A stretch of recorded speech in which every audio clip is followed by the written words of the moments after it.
Today we're cooking fish the old way, wrapped in clay and baked in fire. Found some good clay here. Perfect for sealing in the flavors.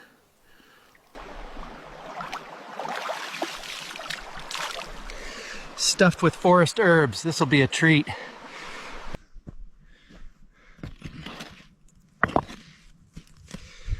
Fire pit's ready. Let's get it nice and hot. All sealed up, ready for the fire. Now we wait.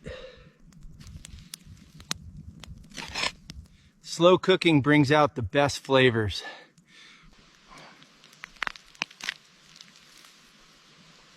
Smells amazing. Let's see how it turned out. Delicious.